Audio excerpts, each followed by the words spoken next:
What is going on? It's the Dedrique Taylor Coaches Show, hosted by yours truly, Brandon Marcus, joined by the head coach of Cal State Fullerton, Dedrique Taylor. I would say fresh off 2 games, but here we are again, not fresh off 2 games. Another time where you guys are in quarantine. God, it's got to be old by now, huh?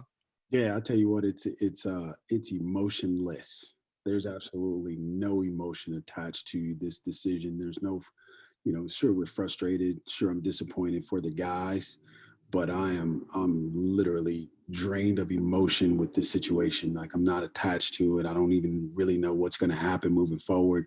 Got the phone call on Thursday and the trainer was like, I don't know how to say this. And as soon as he said that, I knew exactly what it was, and so when he did say that, I didn't find myself usually that I in a space that I usually am in terms of getting mad or throwing something or saying a couple of words that my mom would not appreciate. But it's tough. It's tough, man. It's really tough, and we're in a situation or in an area that the county, they have ultimate jurisdiction in how they view these positive tests. I think is different, maybe than some of the other places that are around the world. But when you put it all in perspective, as we were talking, this thing that we cherish and call life, it just puts a different appreciation for what we're doing, and what we're going through. Yeah, what a balancing act, man. I mean, you have basketball that you're obviously focused on the most, but like we've talked about several times on this show, you're a person too, and it's going to take a mental toll on you. And you've had it hit home recently. I mean, we now have gotten to the point, it seems like everybody has, where somebody that has been affected, whether it's somebody that's gotten sick, somebody that's gotten it, somebody that's passed away. And it's hitting home. When you have that many cases, Yeah, it's bound to happen. no doubt. I mean, Yeah. you it does hit home. Obviously, as you know, we lost another head coach this weekend, and a guy that interviewed for this position when I was named the head coach, and a friend of mine and a friend of ours, and you hate to lose someone, period. But under the circumstances of the COVID, I mean, he coached the night before, and then he never woke up the next morning.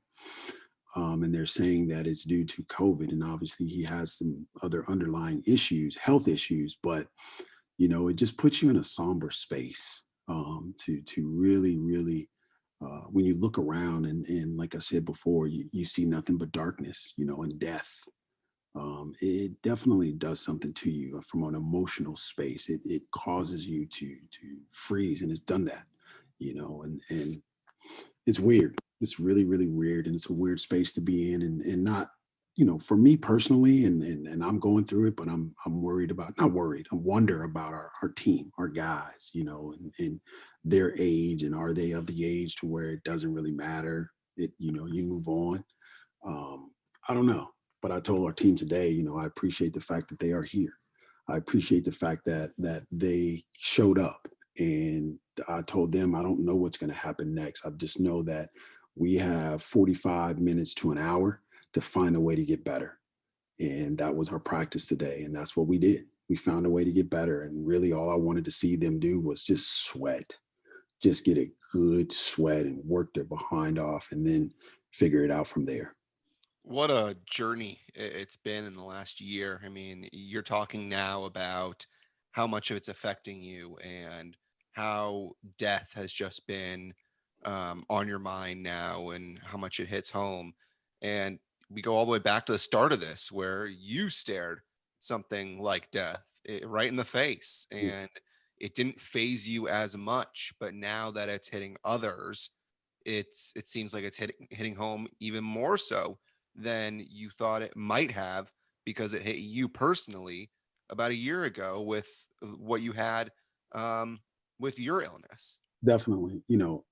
I don't really realize the severity of what I went through personally. I don't realize it until I tell the story or I'm talking to somebody about what we endured during that time. the fact that we were in the hospital by ourselves, and the fact that we were laid up on the couch for 7 days and really couldn't do anything, and we had 26 staples in my head. That doesn't really, it bothers me, but it doesn't come, it's not as clear. It doesn't come to full fruition like the fact that I lost a friend this weekend, Hmm. or the fact that somebody else has been diagnosed with a severe situation. That bothers me. That creates or elicits some type of emotion. Whereas for me personally, I'm just like, I literally told the doctor, "Hey man, when can we get this over with? Like, hurry up." When it ain't it's not that easy. Yeah. But when it comes to you or to me, I think it is. But when it comes to other people, I think it elicits a level of genuine care and concern for others. Hmm. And not to be morbid, but if I die, the life still goes on. People still do what they do. Um, but the fact that other people are passing away, it leaves us here, and it elicits a different type of emotion, and it puts kind of puts everything in perspective. But I'm not there yet. I'm in a space of like, dang, that could have been me, or that could have been a family member, or you just start questioning and asking different questions as you go through life, and as you get older, it starts to just your level of success, what you think success is now as a 46-year-old man versus what you thought success was when you started coaching at maybe say Nevada. Hmm. They look different to me. I don't know about to anybody else, but to me, they look different, and those things are different. Obviously, quite a bit of time has passed, but within that time, I think our perspective on success and what success looks like has totally changed. And elaborate in what way? Um, I'll tell you this. I was talking to a mentor friend of mine before we got on, and was telling him, we worked together at Nevada, and I said, when I came to Nevada, what success was is like, how many games can we win? How big of a house can I get? What kind of car am I driving? Those things drove me. Whereas now, I don't care. I could care less about what kind of car. Like, just get me from here, my house, to campus, to the office, Amen. Hmm. or get me from my house to my parents' house, or I could care less about the car. That doesn't determine success. Hmm. Um, what success to me is, honestly, is just like I always say, is just being around good people, my friends, people that I trust. Being on a golf course, and watching the kids, if they're in the pool, let them have as much fun as possible. But that is success to me. Whereas when I was at Nevada, no, I wanted a big house, and we had to have this special and this thing, and it meant this. And you define your own level of success, and you determine your own level of success. In my opinion, there are some situations where it's determined for you, by other people, but even then, I think you have an active duty in defining that for yourself, for people around you. And so I think the more you can do that, and the more you understand that, and the more you realize that, and go to work kind of with that in mind, it just changes what you would accept, what you drive, what drives you, what you work for. Yeah, and it also depends the starting point.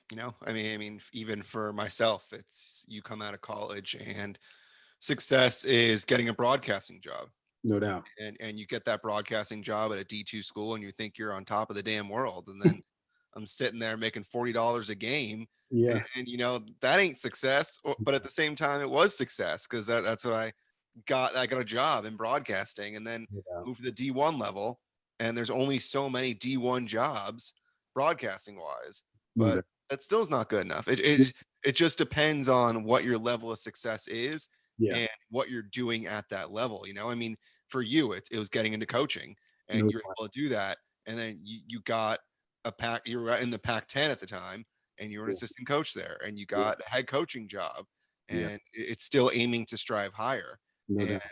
it's this kind of stuff. When you see somebody that passes away, it's what am I doing now? I mean, Is this what I want to be doing? Is that what success is? Is it family that's most important? It puts things into perspective. This whole entire just last year has put things into perspective, and that family is the most important thing right now for me. Is being able to spend time with family Yeah. and having a kid on the way. It's just, it's one of those things where, hell, like some of this other stuff's not important, but Yeah. but in the moment it might be, No doubt. but in the grand scheme of things, it's probably not. No doubt, no doubt. And I was talking to a friend this morning on the phone, talking about a website deal, and he's talking all this tech language, but which I don't understand. I have no idea. I missed that part of the conversation. But we were talking about how we all, or how we individually, have been affected by COVID. And he said something that I thought was really interesting, because I too believe it. I think, you know, everybody says COVID is a pandemic and it's done these disastrous things for us. Mhm. But for me, it saved my life. Like, if it wasn't for COVID, I don't know that I would have taken the time to figure out why I got a headache all the time. I just would have a headache, and who knows what happens. For him, it was, he's been blessed with two sons, twin sons. And family is, I mean, this is a very successful guy in the entertainment industry. So his life is like trying to catch him on the phone is like, you probably got a better chance of catching the president of the United States than this dude, you Mhm. know? And he called me back. Whoa. And so that was a big thing. But through our conversation, a lot of people are down on COVID, and they say this about COVID and that about COVID, and they don't appreciate it. And it's weird to say this and it sounds crazy, but I have a different appreciation for COVID because of what it did for me. And literally, it saved my life. And that, you can't put a price on that. You can't say anything to that other than save my life. Yeah, and listen, you may not be afraid of death, but at the same time, I mean, you have two girls, and so it's saved you in terms of taking care of yourself. I mean, you could have been that guy that coached a game, went to sleep, and didn't wake up the next day because you didn't take care of what was going on in your head.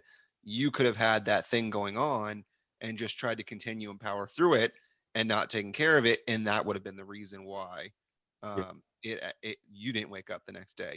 So it's, yeah, listen, there are so many different ways to approach this whole thing. I mean, you definitely. can absolutely be as angry as you want about not being able to go out and see friends, and how it's affecting people socially Yeah, and mentally, because listen, it is effed up, man. it, yeah, it really is. I yeah, mean, you can play both sides here, no doubt. in that you are grateful for the family time and how you have progressed as a human and gotten closer with your family, Sure. and the time that you may not have otherwise had with Yep. family. I mean, my brother is someone that goes to work from 8 to 5, and his kids asleep by 7 o'clock. Yeah. He's at home now and he's able to spend valuable time with his Right. son that he Yeah. wasn't spending before. No But at doubt. the same time, his son hasn't been able to go to school and Yeah. hasn't been able to socialize. Yeah. So, yeah, there are good things in terms of being able to spend that time with the son, but it Sure. also stunts the growth of your kid, and also it just messes you up mentally and socially. Yeah. So you can look at it from both sides and take the positives, but also have the negatives there as well. Definitely. Definitely. Now it definitely is a two-sided sword, so to speak. There's two sides of the fence, and you could be on both in this instance. Yeah, and even for you on the court, I mean, last time that we went through this, where you guys were in quarantine, you were pissed off. Yeah. You weren't answering phone calls. Yeah. You weren't looking at your phone after text messages.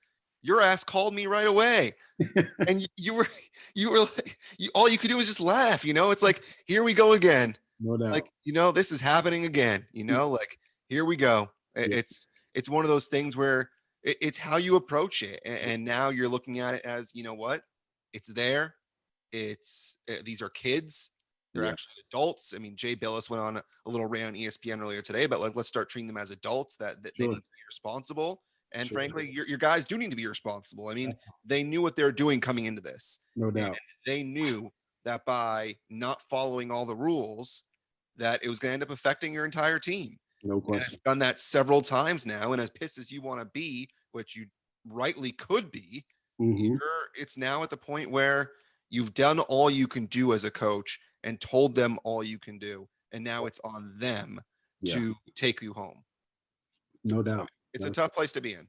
it is. It is really, really tough for a lot of different reasons, but nonetheless, like you said, we're still here, and we got to find a way to take advantage of what is afforded to us and make the best of it. Period. And you're supposed to play 2 games against UC Riverside. So those 2 games end up getting canceled. Sure. And it's looking like there may not be games this weekend. Still up in the air. I mean, we can't speculate because we really don't know. But we talked last week. We were hoping to go into this as your old buddy is coaching at Cal Poly, and so we're hoping to have a little preview of that. Yeah. But unfortunately, it seems like that might not be the case. It's and now you're at the point where you just want to get a certain amount of games in. So it's difficult because you want to be positive, but at the same time, it's like, dude, we are so close. It's within grasp, like it's right there. The No two doubt. games, you can feel them because really that's all you need, right? Yep. That's all we need because we've played 10 games and you only need 13. And so two regular season or conference games. And then you get to the tournament when there's your 13th game. And anything over, above, and beyond that, you've already qualified. And so some people have already done that across the country, but there's others of us that are in need of games. And to eclipse that number, that's something that we're gonna have to try to do. And I'd rather do it before we get to conference versus waiting on the conference tournament, I should say, waiting on the conference tournament to come, and then we hope that's the 13th game. I mean, that's like any situation. That's rolling the dice. Yeah, you don't want that to happen because the worst thing is you go to Vegas and next thing you know, you have a positive test No a doubt. day or two before the game, and that's the last thing you want. And so you'd like to have that 13th game. So ideally, I mean, let's say this weekend doesn't happen, then you're looking forward to UC Irvine and Sure. hopefully have your guys back on the court there, play 2 games against UCI, and in that situation, you're hoping UCI is able to follow the protocols that Yeah. weekend as well to give you those 2 games, and then you and I have talked about how the following weekend it's an open weekend at the moment. So that now looks like it's going to have to be probably at least 1 game against some sort of team on the West Coast. Yeah. No, and that's the funny thing is like since we've been in this situation, I think I've fielded three or four phone calls from other head coaches who are looking for games. Hmm. And so I would imagine that number being the same, if not more, that time frame, not in 2 weeks, I would imagine there'll still be people trying to get to that number 13. And as much as we can help, or as much as it helps us, we want to try to do the same. So let's talk about what's going on now because you guys have a positive test in your program and you mentioned the county rules Mhm. and how that is taking over a little bit. And it's interesting because you and I have talked about UC Davis before, and I didn't think they were going to play. And it turns out that Yolo County Yeah. ended up letting them go and start playing. And for those that are unaware of what happened with UC Davis, Yolo County had it where the team could not have games at UC Davis, they could not go travel to play games. So they were shut down. There was nothing that they could do. They were sitting there and they were just hoping that they would be able to continue on. And finally, they were allowed to start playing. And now they're in a race to try and get to that game mark to get eligible to the postseason because they only had, I think, a game or two initially Yeah. before they ended up getting shut down. Yeah. So now with you guys, how is the county like what's going on with the county versus what you were I'm sure hoping because this is crazy because you can look at the whole world view. It's what the CDC is saying versus Yeah. what someone else is saying. You can look at California, what Yeah. Newsom is saying versus what Garcetti's saying. It's Newsom saying open up outdoor dining and Garcetti's like, yo, I'm the one that determines that for my county. So just because one person says something, you got to look to someone else Yeah. to validate it. No doubt. And in this instance, we're governed obviously by the NCAA and by the Big West Conference. But what supersedes those two entities is Orange County. And so the county in this particular case, whatever they say, it it is supreme, and it's unfortunately for us, it's reigning supreme because uh, I think the NCAA recognizes 10 days of quarantine, where I think the county and the county and their pressure on our school where we're still at 14. And the difference is like there's another school, I think Montana it is. They only had to quarantine. They had a positive test. They quarantined for 7 days. They on the seventh day they practiced. The next day they traveled and played the following day Mm. after 7 days. And so it's all what your county deems necessary or what they recognize 7 days, 10 days, or 14 in our case. And that's, unfortunately, the county, again, reigns supreme and whatever they say goes. And the worst part is that if it worked at 10 days, then it's a little more lenient in trying to get Yeah, games in at sure. the weekend. Because if you, let's say you test positive on a Tuesday or a Wednesday, then obviously that weekend is going to be screwed. But if you go 10 days, it gives you hope to at least get in at least one game on a Saturday, for example, No doubt. as opposed to being shut down for 2 full weekends. So it's a hard situation to be in, and it's where's the you're looking for clarity and you're looking for X, Y, and Z, and sometimes you're getting A, L, and O, and you're not getting A, B, and C. Yeah, and that's what makes it, I think, tough is that there is no rhyme or rhythm. There is no rhyme or reason with anything that kind of goes on that you understand in terms of layman terms. Now, obviously, if you do some research and you study this stuff, then it starts to make more sense. But as far as like you trying to explain to your group why you can't do this or why you can't do that, it's crazy. It doesn't make sense to them, and so they in turn get frustrated or they get upset, and rightfully so. Like most people, when you give them something, and especially for us, we were on a 5 week roll. We were in a little bit of a rhythm in terms of playing games, taking days off, practicing, playing Yeah. games, taking days off, practicing, and then all of a sudden, you know, the leader in me, the experience it says, hey, you guys better be careful. We were getting to the finish line here. We can see it. Just be careful with our lifestyle and continue to edit. And I said that to our guys on Monday. And I think I said it to them again on Tuesday. And obviously, you just experience tells you can't go that long without some type of hiccup, or maybe that's just the cynic in me. Yeah, it's for those that are curious, by the way, UC Davis, 10 total games, I believe, right now. So Well, good for them. 4-6. So I was curious to see how many games they had played, and somehow they have gotten to 10 because they had 4 games before they got shut down. Yeah. So it was more than I expected, and they've been able to play against San Diego, Santa Barbara, and CSUN. So if the San Diego games don't count, then it's actually 8 games. And that's another thing where you look at ESPN and it has the games as counting. Then you look at the Big West standings on their website and it doesn't. Right. So it's kind of a thing that screws you guys over in a sense because if they don't count, then you guys are wasting a weekend where you could be playing 2 games. Yeah. And if they do count, then obviously great. But if they don't count, then it's a waste. They count as Division 1 games, but they don't count in our standings, in the Okay. Big West Conference standings. So you can kind of, manipulate how you need those games. Like as of right now, if this weekend gets banged and maybe say Irvine gets banged, obviously we'll play those 2 games because they're on our schedule and they count as Division 1 games, but they don't count towards Big West standings. And I think that's the dilemma that we have right now, is just trying to figure that situation out and how it looks and all that stuff. And then obviously, you travel down there the 5th and the 6th, then you come back on that night. Basically you're playing in Vegas, maybe Tuesday, probably at the latest Wednesday.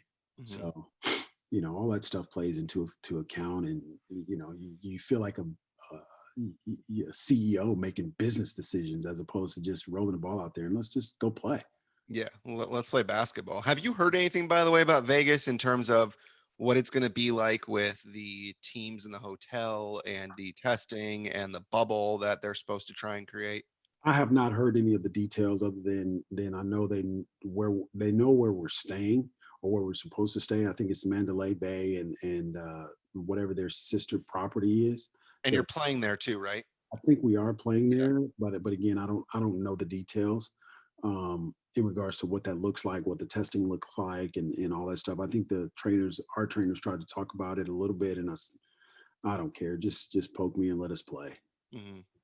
So who knows what time you got to show up? Who knows what's going to be like? Because I'm fascinated because you're going to have a lot of different conferences, I believe, that are going to be in Vegas, and so you are mixing different bubbles in one city. But the question is, can you keep them separated? And it's going to be hard to figure out to get everybody to follow protocols because, listen, you have the Big West tournament, obviously, Hmm. but what's to say that, let's say, UC Irvine goes and wins the Big West tournament, but they end up getting a positive test because of someone in Vegas, and next thing you know, they can't play Yeah. in the NCAA tournament. But So it's going to be really difficult for the Big West to try and figure out a way to make sure everybody's following protocols in Vegas in that hotel yeah, and playing games and keeping the players separated when they can be. Because I know that even for meals, yeah, normally on the road, you are able to go to restaurants and it's easy. You can go and be as a team. no doubt. But now you're getting meals delivered to your room individually packaged. So Yeah, it's completely different. yeah. And trying to balance that all seems like it's going to be an absolute cluster to figure out. No, it's a circus, and I feel really bad for Rob Zooey Mhm. because that's his job to figure all that stuff out, and that's what we are And going. edit this podcast. It's Yeah, the double whammy. he's got a lot of responsibilities. Hell, he's got all my passwords and everything. So like he also has to figure out how to edit my life too, and that's a large undertaking in itself. But the other thing as you were talking that came to mind is in terms of the officiating. They also have to be a part of those individual bubbles. You would Mhm. think. All the teams or all the conferences are having their conference tournament there, with the exception maybe of the Big Sky. I'm not sure where they are, Mhm. but everybody else is there in Vegas. And so the officials will have to either decide that they want to be a part of the Pac-12 bubble, or part of our bubble, or part of the WCC bubble, the WAC bubble, the Mountain West bubble. They'll have to determine that, or unless, and I don't know how it's going to work unless they allow those bubbles to intermingle from an officiating standpoint. And again, that would probably cause a lot of consternation, one way or the other. Yeah, and you got to have alternates because God forbid, you have an official that tests positive the day of a game or something. You got to have somebody in there that's ready to take over. I mean, I don't know if people realize this, but Ian Eagle, who is a broadcaster for CBS and he does NBA on Mhm. TNT, he was actually in the bubble in Orlando when the NBA was there. He was the backup broadcaster yesterday for the Super Bowl. He Oh, was really? there ready just in case something were to happen Wow, with Jim Nance. I So didn't know that. he was the backup for Nance, and he was also the backup for Kevin Harlan on radio. So they Really? had someone. He was there in Tampa Yeah, just in case he was needed, that was and smart. and he obviously was not needed. But Yeah, they usually do have a backup, sure. but it's never really been of the importance that it was this year, obviously because of COVID. Yeah, I didn't know that, but that's wise on their part. Thankfully, they didn't need it, but Mhm. if you do, it's better to be safe than sorry. Let's wrap it up with Super Bowl talk then. We got a couple minutes. Did you watch? Of Did, course, of it course, was I watched. bad game, man. Yeah, it was not the game that I'd hoped for in terms of it being a good game, but it was a good game if you're a Tampa Bay fan, and not so good if you're a Kansas City fan. And I think COVID, I think you have to acknowledge that that had an impact on the game as well, because I think some of the Kansas City line was out. What I don't Was that COVID related, or was So it? no, they had Kansas City had guys throughout the season that were getting hurt. Yeah, They had one guy that opted out because he is a doctor, yeah, uh, Duvernay Tardif, or whatever is how you pronounce his last yeah, name. yeah, Uh, so they had him opt out. They had other guys that got hurt throughout the season, and then they obviously had a couple of guys that were on the COVID list sure, coming into Super Bowl week, but I sure, think came off on Saturday because that stupid barber incident where they had 20 guys that went to get a haircut, and Patrick Mahomes was one of those guys, but he just hadn't gone to sit in the chair when they got the results that it was a yeah, positive test. yeah.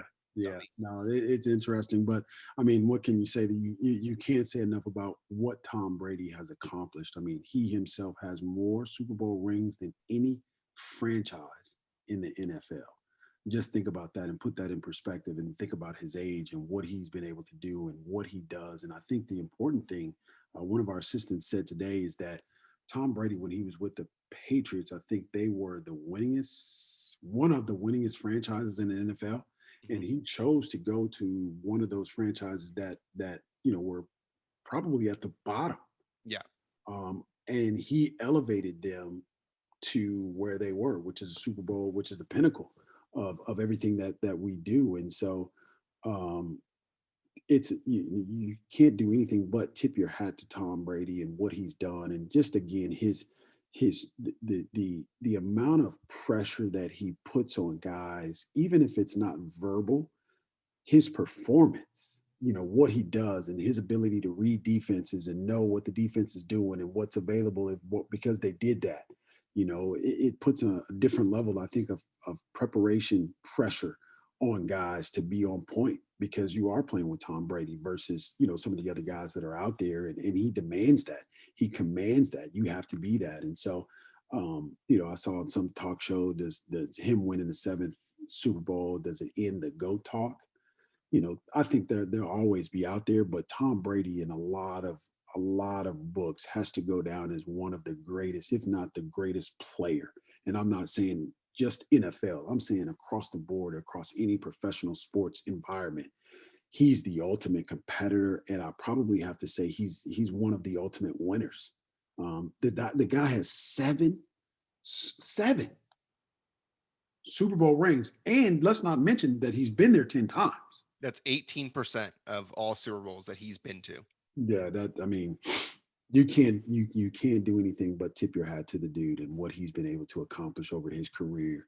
Um, you know, it's interesting and it's fascinating to see how he prepares and the level of preparation from him and how the other guys, the impact that it has on the other guys. And I'd be anxious to see, how much of that is a player ran team versus a coach ran team. And I would venture to say that Tom Brady makes those players buy into what's necessary to win. And that's what's important to me. Yeah, when you watch a guy like that, can you take any of that into coaching, or do you just, or do you watch it as a coach and kind of just marvel? Because that's what it seems like you're doing, is you're marveling at just him as an athlete. But do you watch that and do you take anything from when you watch a player like that? Easy, easy. I think as you've heard me say, the level of preparation that Tom has and that he continues to have year in and year out. Um, how hard it is, and you have to know this, but how hard it is to repeat. A lot of it is because your own self. But here you have a guy who played for an organization like winning, it was winning or nothing. And you go to an organization that they didn't win for a long period of time. Yeah, since I All of a think John. sudden, the tides change, and now and again because of him and because of his presence, I think other players wanted to be a part of that.